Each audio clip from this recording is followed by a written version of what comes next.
अभी हम लोग सकरा विधानसभा क्षेत्र के अंतर्गत आने वाले मुरौल प्रखंड मुख्यालय के प्रांगण में ही उपस्थित है और यहाँ पर विभिन्न राजनीतिक दलों द्वारा, विभिन्न प्रतिनिधियों द्वारा महागठबंधन के द्वारा धरना प्रदर्शन का आयोजन किया गया। तो आखिर ये क्यों धरना प्रदर्शन का आयोजन किया गया है, इस धरना प्रदर्शन का क्या उद्देश्य है, इन सारे बातों की जानकारी यहाँ के जो प्रतिनिधि है, यहाँ के जो विभिन्न राजनीतिक दल के नेता है, उन्हीं से प्राप्त करते हैं। तो सबसे पहले तो सर, हमारी गरीबों की मुहिम में आवाज है बिहार की राह, उसमें आपका बहुत बहुत स्वागत करते हैं। बहुत बहुत धन्यवाद सर। ये जो तमाम विभिन्न राजनीतिक दलों के नेताओं द्वारा, लोगों द्वारा, प्रतिनिधियों द्वारा ये जो धरना प्रदर्शन किया जा रहा है, इसका क्या उद्देश्य है? इसका उद्देश्य ये है कि केंद्र में 9 साल से एक झूठी सरकार बैठी हुई है जो अपना 9 साल पूरने का खुशियां मना रही है, लेकिन हम लोगों का मानना है ज़मीनी स्तर पर कि जनता त्राहिमाम हुई है इन 9 साल में। इसलिए हम लोग इस धरने के माध्यम से उस झूठी सरकार को, महिला विरोधी सरकार को चेताना चाहते हैं कि अगर नहीं सुधरे तो 2024 दूर नहीं है, तुमको गद्दी से हटना होगा।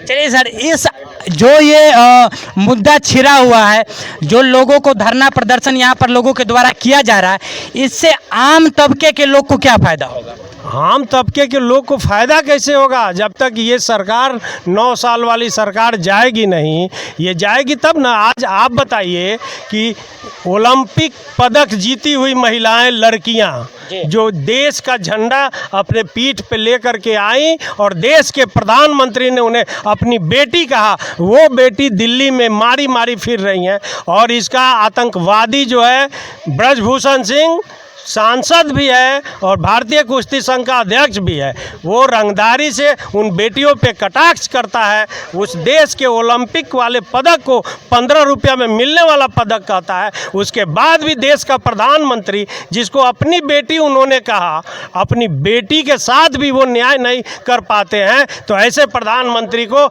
इस्तीफा दे करके और देश से माफ़ी मांगनी चाहिए और झोला लेकर चल जाना चाहिए। सर ये जो धरना प्रदर्शन हो रही है अभी, इसके बहुत सारे पहलू है, जिसमें एक पहलू शिक्षा भी है।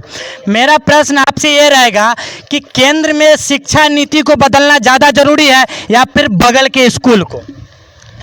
एक बात जान लीजिए कि देश में जो सरकार बनी हुई है ना, उसको ना शिक्षा नीति से मतलब है। आप बताइए ना, इसके पहले शिक्षा मंत्री थी स्मृति ईरानी, उनकी क्वालिफिकेशन क्या थी? भारत के प्रधानमंत्री का आज तक क्वालिफिकेशन क्लियर नहीं है। तो वैसे लोगों से देश की शिक्षा पर क्या चर्चा करनी है? वो तो एन केन प्रकरण अपने 2 मित्रों को अमीर बनाना और पार्टी फंडिंग में पैसा लेना।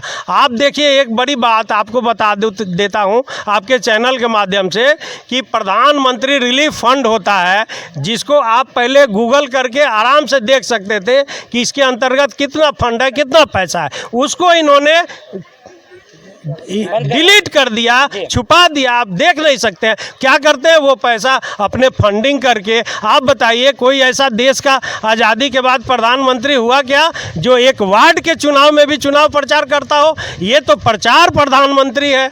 देश का प्रधानमंत्री वो है जो अपने जनता के लिए सोचता हो। ये तो अपने पार्टी और कहाँ कहाँ हम लोग को सत्ता मिले, जहाँ से हमको अपार धन आए और हम लोग जिले में, प्रखंडों में जैसे ही लॉकडाउन लगा, इनका कार्यालय भव्य इमारत बनना शुरू हो गया। तो ऐसी सरकार के खिलाफ हम लोग तो बैठे ही हैं, जनता भी अब खोज रही है इन लोगों को, भाजपा के नेताओं को। सर, आपसे भी हम एक प्रश्न पूछेंगे। अभी थोड़ी देर पहले सर ने बताया कि बिहार लोकतंत्र का एक बहुत केंद्र का एक बहुत बड़ा शक्ति है लोकतंत्र के रूप में, लेकिन अभी यहाँ जिस तरह से मैं मीडिया के माध्यम से लोगों को जानकारी या जागरूक करने की कोशिश कर रहा हूँ, लोग दमन कर रहे हैं, उसका प्रतिकार कर रहे हैं, बाधित कर रहे हैं।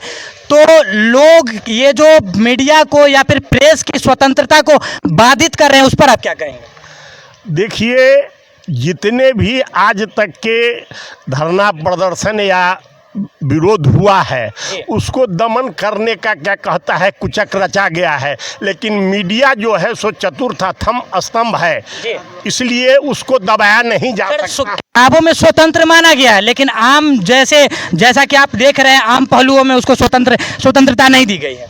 जनता क्या कहता है इस सबका जवाब दे देती है समय आने पर।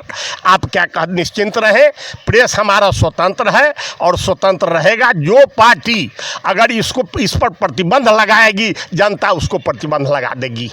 आने वाले अभी भारत सरकार का आपको एक बता देते हैं कि रेलवे का 40% बुजुर्गों को, वयस्क नागरिकों को मिलता था। कितना हजार रुपया करोड़ अभी तक के उन्होंने खा गए और कहते हैं कि 6,000 रुपया देते हैं। आप लोग तो प्रेस वाले हैं, सब जानते हैं 487 रुपया 50 पैसा में DAP खाद मिलता था। आज कितना 1350 रुपया दाम है और गेहूं पर कितना बढ़ा है। यही सब क्या कहता है कि ये उजागर करने की ज़रूरत है। केंद्र सरकार कोई अपने जोर से उन लोगों को हवाई जहाज जो चलता है 400 सभा होती है, धान गेहूं के पैसा से होता है क्या? आप लोग तो पत्रकार हैं, इसको उजागर कीजिए। तो इसलिए प्रेस की स्वतंत्रता पर कोई जो अंकुश लगाएगा, जनता उसको अंकुश लगा देगी। यही हमारा कहना है। चलिए ठीक है सर, बहुत बहुत धन्यवाद, आपसे बहुत अच्छी जानकारी ली। यहाँ एक मैडम भी है, महिला प्रतिनिधि है। मैडम, राज्य या फिर केंद्र सरकार की ये जो भी नीतियां आ रही है, वो आपके हिसाब से किस प्रकार लोगों को दमन कर रहे हैं? देखिए, देश जो चलाता है एक व्यक्ति नहीं चलाता है, देश नीति चलाता है। अभी जो है देश का प्रधानमंत्री वो नीति को दरकिनार अपना राष्ट्र, और ये जो सरकार है जो खासकर बेटी बचाओ देश बचाओ इनका नारा था, तो ये तो जुमला प्रधानमंत्री हैं। बेटी बचाओ देश बचाओ, और आज बेटी का स्थिति क्या है आप लोग अवगत है। आप ही लोग को माध्यम से देखने के लिए मिलता है जो रोड चाकू भोग के मार दिया जाता है उनकी राजधानी में दिल्ली में। 35-36 टुकड़ों में बेटी को काट कर फेंक दिया जाता है, प्रेशर कुकर दिया जाता है। तो ये हाल है। और खासकर महिलाओं को जो प्रलोभन देकर के ये सरकार ठगे, जो धुआं मुक्त, धुआं से तरह तरह की महिलाएं बहन को बीमारी होता है, ये कह करके जो बीमारी दूर करेंगे। गैस सिलेंडर जो है फ्री, गैस सिलेंडर फ्री बांटे। कांग्रेस की राज में 400 रुपया पर सिलेंडर था, आज 1300 रुपया। जो हमारे देश को जो भाजपा नेत्री है स्मृति ईरानी, वो गैस सिलेंडर सर पर रख करके प्याज का वो हार बना करके जनता को दिखाती थी। जो महंगाई चरम सीमा पर है, गैस हम फ्री देंगे, तो आज स्मृति ईरानी कहाँ है? हम लोग उनसे सवाल करना चाहते हैं, आज वो कहाँ है? महंगाई चरम सीमा पर आज जो है घर में फिर से महिलाएं चूल्हा पर खाना बनाने पर मजबूर हो गया। और खासकर हमारे गरीबों को जो प्रधानमंत्री वादा किए थे जो 23 तक पूर्ण रूप से प्रधानमंत्री आवास देंगे, आज उनका 9 साल में हमको लगता है जे 1% आवास नहीं मिला है गरीबों को। तो हम लोग यही खिलाफ में आज धरना प्रदर्शन कर रहे हैं। जो सरकार का उल्टी गिनती है प्रधानमंत्री जी का, वो हम लोग जनता के बीच में उनका जो है कारनामा को रख रहे हैं। जो जनहित का काम नहीं कर रहे हैं, विरोधी काम कर रहे हैं। और जो 2024 में चुनाव होने वाला है, उनको खासकर हम महिला मिल कर के उनको जड़ से उखाड़ने का, फेंकने का काम करेंगे। क्योंकि महिला ही एक ये है जो देश आज़ाद से लेकर के राजनीतिक तक महिला चाहती है तो किसी को सत्ता पर बैठा सकती है, नहीं तो उखाड़ के। सर, आप भी यहाँ के युवा प्रतिनिधि हैं एक, और अभी फिलहाल वर्तमान स्थिति ऐसी है कि समाज के जो युवा पीढ़ी है वो गलत चीज़ों की ओर बढ़ रहे हैं, तो उनके लिए आपका क्या प्रेरणा रहेगा? देखिए, सबसे पहले तो हम ये कहना चाहेंगे कि केंद्र सरकार के जो नीति गलत हैं जी। जब केंद्र सरकार में जब चुनाव हुआ था, जब सत्ता में आने के लिए उन्होंने क्या किया, 2 करोड़ रोजगार देंगे। अभी कितने रोजगार दे रहे हैं? वो तो रोजगार बंद कर रहे हैं। वो जुमलेबाजों की सरकार बोल रहे हैं जी। वो कहते कोई, आप मान लीजिए कि कहते कि उस बार कहते कि 15 लाख सभी के खाता में जाएंगे, उसके बाद अमित शाह बोल दिए वो जुमला था। भाई जुमला क्या होता है?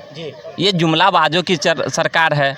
अब इतना महंगाई बढ़ रहा है। देखिए, ये नीति इनका गलत है। केवल ये राज करना जानते हैं और देश को उन्होंने बेच के रख दिया केवल अंडानी और अंबानी के हाथों जी। देखिए, अभी रोजगार कितना दे रहे हैं? जब रेलवे, आप जानते हैं, आप भी युवा है, आप जानते हैं कि सबसे भारत में सबसे ज़्यादा कहीं से आमदनी होती है तो रेलवे से होती है। तो भाई रेलवे को प्राइवेटकरण करने की क्या ज़रूरत है?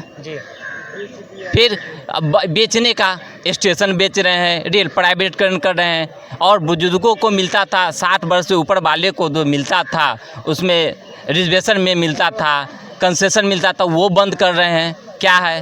खाद की महंगाई, जो किसान मर रहे हैं अभी। क्या खाद के पहले डीएपी, आज से जब केंद्र सरकार 9 साल पहले डीएपी मिलता था 400 में, अभी मिल रहा है 2000 में। भाई को नीति कहाँ से आदमी किसान भागेगा? और देखिए इलेक्ट्रॉनिक सामान के रेट बढ़ रहे हैं, जो किसान मैन्युफैक्चरिंग बाहर के मैन्युफैक्चरिंग कर रहे हैं उसको रेट बढ़ रहे हैं, किसान की आमदनी घट रहे हैं। यही तो नीति है किसान का। देखिए किस प्रकार से यहाँ के जो भी विभिन्न दलों के राजनेता हैं या फिर जो प्रतिनिधि है, उन्होंने केंद्र सरकार की दमनकारी नीतियों को आपके सामने रखा और इन्होंने बताया कि किस प्रकार से युवा वर्ग हो या फिर वयस्क वर्ग हो या फिर महिलाएं हो, बच्चे हो, किस प्रकार की सरकार की दमनकारी नीतियों के कारण कहीं न कहीं समाज में नीचे स्तर पर जाते देखे जा रहे हैं।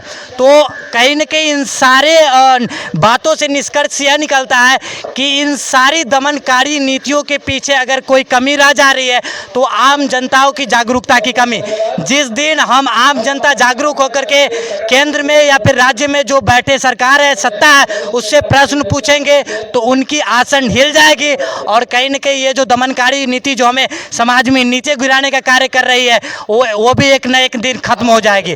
तो हमारा एक छोटा सा प्रयास था जिसके माध्यम से हमने इन सारे राष्ट्र के या फिर केंद्र के जो भी लोग हैं, सत्ता है, उनके द्वारा जो हो रहे भ्रष्टाचार है, उनके द्वारा हो रहे जो भ्रष्टाचार नीति है, उनको आपके सामने रखने की कोशिश की। इन सारी प्रतिक्रियाओं के बारे में आप क्या सोचते हो, कमेंट के माध्यम से जरूर बताइएगा। जय हिंद।